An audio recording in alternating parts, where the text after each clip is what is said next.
আসসালামু আলাইকুম এভরিওয়ান। আজকের ভিডিওতে আমি আপনাদের জন্য নিয়ে এসেছি কুলি বা পুলি পিঠার রেসিপি। এখানে কয়েকভাবে রয়েছে কুলি বা পুলি পিঠা, মানে আপনারা যেই নামে এই পিঠাকে জানেন তা অবশ্যই জানাবেন। আমার মা একসাথে এই কুলি পিঠাগুলো কয়েক ডিজাইনে তৈরি করেছেন। এই যে দেখছেন, এটা এক ধরনের পিঠা, দেখতে কি চমৎকারই না দেখাচ্ছে, একদম যেন ফুলের মতো। আর এই পিঠাটা তো দেখতে একদম মোমোর মতো দেখাচ্ছে, কিন্তু খেলে বুঝতে পারবে যে এটা আসলে কুলি পিঠা। এটাও আরেক ডিজাইনের। এবার যেটা দেখাচ্ছি এটা কিন্তু দেখতে বাকি প্রথম দুটো থেকে আলাদা, তাই না? কারণ এটা আবার আরেকভাবে তৈরি করা হয়েছে। এইভাবে করে কয়েকটা ডিজাইনেই আমার আম্মু তৈরি করেছে।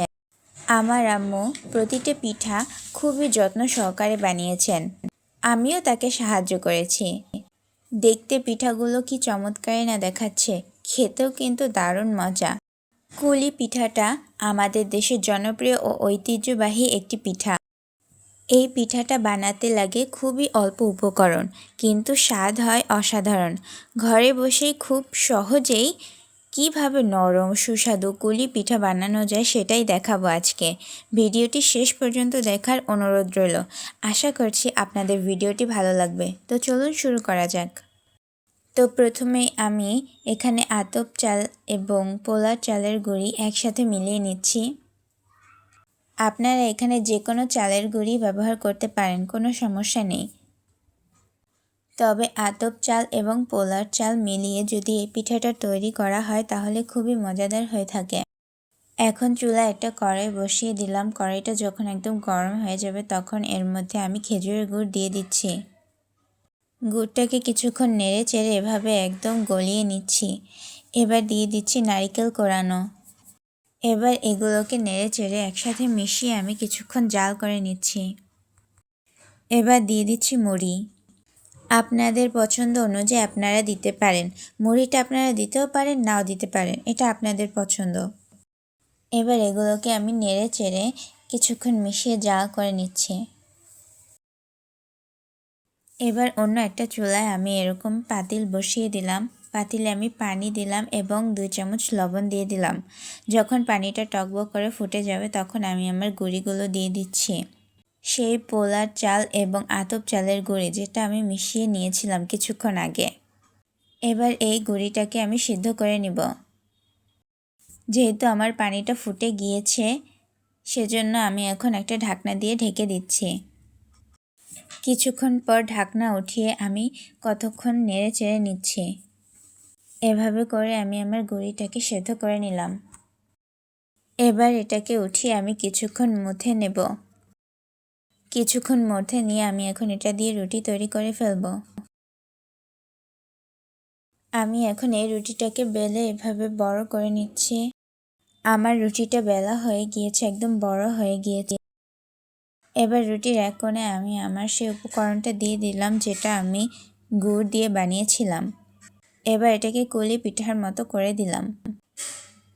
এখন এটাকে কেটে নিচ্ছি। কেটে নেওয়ার পর এখন আমি এটাকে ডিজাইন করে নিব। আমি এভাবে করে ডিজাইন করে নিচ্ছি। আপনারা আপনাদের পছন্দের মতো কুলি পিঠাটাকে ডিজাইন করে নিতে পারেন। এবার আমি আরেকটা ডিজাইনের কুলি পিঠা তৈরি করে নিচ্ছি।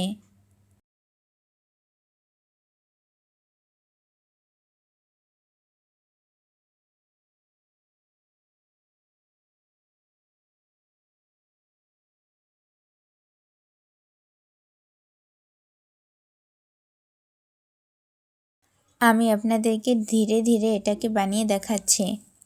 হাত দিয়ে এভাবে করলেই হয়ে যাবে। খুবই সহজভাবেই বানিয়ে ফেলা যায় এই ডিজাইনটা। দেখলেন তো কি সহজভাবে আমি বানিয়ে ফেললাম। আমি আপনাদের আরও একটা বানিয়ে দেখাচ্ছি।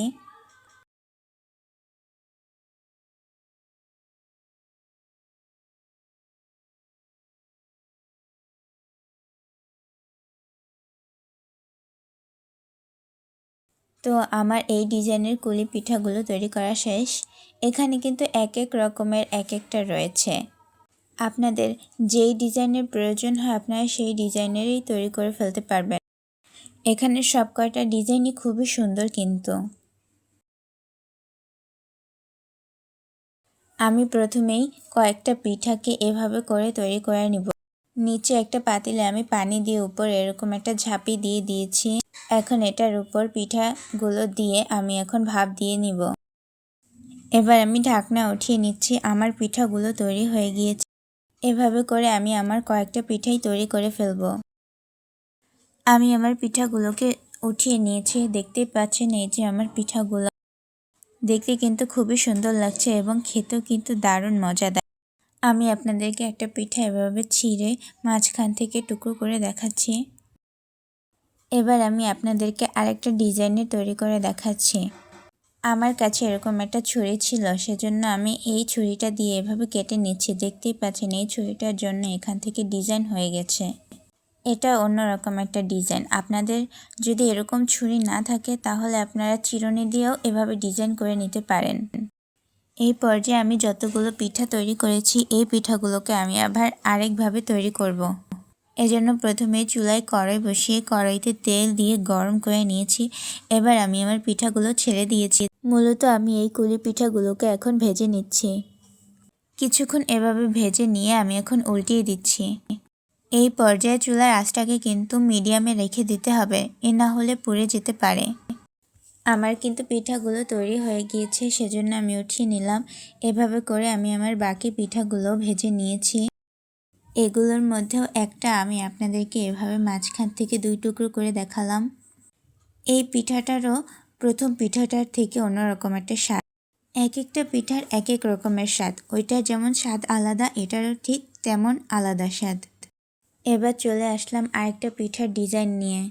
প্রথমে আমি গোল বড় করে রুটি বেলে নিয়েছিলাম। সেটাকে আমি একটা গোল মগের মতো দিয়ে কেটে এভাবে করে নিয়েছি। এর একটা পিসে আমি এভাবে আমার সেই গুড়ের উপকরণ দিয়ে আরেকটা পিস দিয়ে এভাবে ঢেকে নিয়েছি। এখন এটাকে ডিজাইন করে নিচ্ছি। আমি এভাবে করে আরও একটা পিঠা তৈরি করে নিলাম। গোল রুটিটার উপরে আমি আমার সেই গুড় দিয়ে দিলাম। এবার আরেকটা গোল রুটি এভাবে দিয়ে চাপা দিয়ে আমি এখন ডিজাইন করে নিব। আমার এই পিঠাটাও বানানো হয়ে গিয়েছে। আমি এক এক ডিজাইনের এক একটা পিঠা এভাবে তৈরি করে নিয়েছি। কোন ডিজাইনটা ছেড়ে যে কোন ডিজাইনটাকে পছন্দ করব সেটাই বুঝতে পারছি না। প্রতিটা ডিজাইনই যেন অন্যরকম, খুবই সুন্দর দেখাচ্ছে। আমার আম্মু আরও ডিজাইন তৈরি করতে চেয়েছিল, কিন্তু আর সময় নেই, অনেক রাত হয়ে গিয়েছিল। এখন আমি এই পিঠাগুলোকে ভাপ দিয়ে নিচ্ছি। এভাবে চুলায় আমি কড়াইতে পানি দিয়ে উপরে ঝাঁপি বসিয়ে এখন পিঠাগুলো দিয়ে দিলাম। এবার আমি ঢেকে দিব। ঢাকনা দিয়ে জাল করে নেওয়ার কিছুক্ষণ পরেই আমি উঠিয়ে নেব। দেখতেই পাচ্ছেন আমার পিঠাগুলো কিন্তু তৈরি হয়ে গিয়েছে। এই পিঠাগুলো দেখতে কিন্তু খুবই সুন্দর দেখাচ্ছে। আমি মোমোর মতো এই পিঠাগুলোকেও সেদ্ধ করে নিয়েছিলাম। ঢাকনা দিয়ে কিন্তু একটু পর পর উঠিয়ে দেখা যাবে না। প্রায় 15 থেকে 20 মিনিটের মতো ঢেকে রেখে তারপর উঠিয়ে দেখতে হবে। এর থেকে বেশি সময় লাগবে না। তারপর উঠিয়ে নিলেই তৈরি হয়ে যাবে। এবার আমি আমার বাকি গোল গোল পিঠাগুলোকে এভাবে ভেজে নিচ্ছি। কিছুক্ষণ ভেজে নিয়ে আমি উল্টিয়ে দিলাম। তারপর অপর পাশ বেশ কিছুক্ষণ ভেজে নিলেই তৈরি হয়ে যাবে আমার এই পিঠাটাও। সেদ্ধ করে নেওয়া পিঠাটার স্বাদ একরকম, আর এই ভেজে নেওয়া পিঠাটার স্বাদ কিন্তু অন্যরকম। একটির সাথে আরেকটির যেন তুলনাই করা যায় না। দেখতে কিন্তু খুবই সুন্দর হয়েছে। আমি এর থেকে বেশি ভেজে নিইনি, এভাবে হালকা ভেজে নিয়েছি, যার জন্য আমার পিঠাগুলো দেখতেও যেমন সুন্দর হয়েছে, খেতেও কিন্তু দারুণ মজা হয়েছে। আমি একটা ভেঙে দেখালাম আপনাদের, কি সুন্দরই না দেখাচ্ছে। ভিতরটা একদম লাল হয়ে গিয়েছে, যেহেতু আমি গুড় ব্যবহার করেছি। তো এই ছিল আজকের আমার এই পিঠাপুলির রেসিপি। প্রতিটা পিঠাই কিন্তু আমি ধরিয়ে ধরিয়ে দেখিয়ে দিয়েছি কোন পিঠাটা কীরকম বানালে সুন্দর হবে। এগুলো দেখতেও যেমন সুন্দর হয়েছে, খেতেও কিন্তু দারুণ মজাদার। এই পিঠাপুলির দিনে যদি পিঠাই না খাওয়া হয় তাহলে আর কেমন হয়। আর সাথে যদি থাকে হরেক রকমের পিঠা তাহলে তো আর কথাই নেই। আমি প্রতিটা পিঠা আপনাদেরকে এভাবে ধরিয়ে ধরিয়ে দেখিয়ে দিচ্ছি। আমি আপনাদেরকে ধরিয়ে ধরিয়ে পিঠাগুলো দেখাচ্ছি যাতে আপনাদের বুঝতে সমস্যা না হয়। বোঝাই যায় না যে প্রতিটা পিঠা একদম ঘরেই তৈরি করা হয়েছে। প্রতিটা পিঠাই আমার মা যত্ন সহকারে তৈরি করেছে। প্রতিটা পিঠাতেই মিশে রয়েছে আমার মায়ের হাতের জাদু।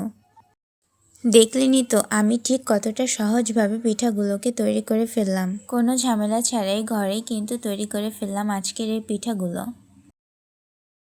হয়তো একটু সময় লেগেছে, তবে যদি আপনি চেষ্টা করেন তাহলে খুব সহজেই বানিয়ে ফেলতে পারবেন। আশা করছি ভিডিওটি আপনাদের সবারই ভালো লেগেছে। ভিডিওটি যদি আপনাদের সবারই ভালো লেগে থাকে তাহলে অন্তত এই পিঠা পুলির জন্য আমাকে একটা লাইক, কমেন্ট, শেয়ার তো দেওয়াই যায়। এইমাত্র যে পিঠাটা আমি দেখালাম সেই পিঠাটা আমি ভিডিওতে দেখাতে একদমই ভুলে গিয়েছিলাম। এটাও কিন্তু একেবারে সহজ। শুধু তাও গরম করে আমি ভেজে নিয়েছি, কোনো প্রকার তেল না দিয়ে। তো ভিডিওটি শেষ পর্যন্ত দেখার জন্য ধন্যবাদ। দেখা হবে নেক্সট কোনো ভিডিওতে। ততক্ষণ ভালো থাকবেন, সুস্থ থাকবেন। আল্লাহ হাফেজ।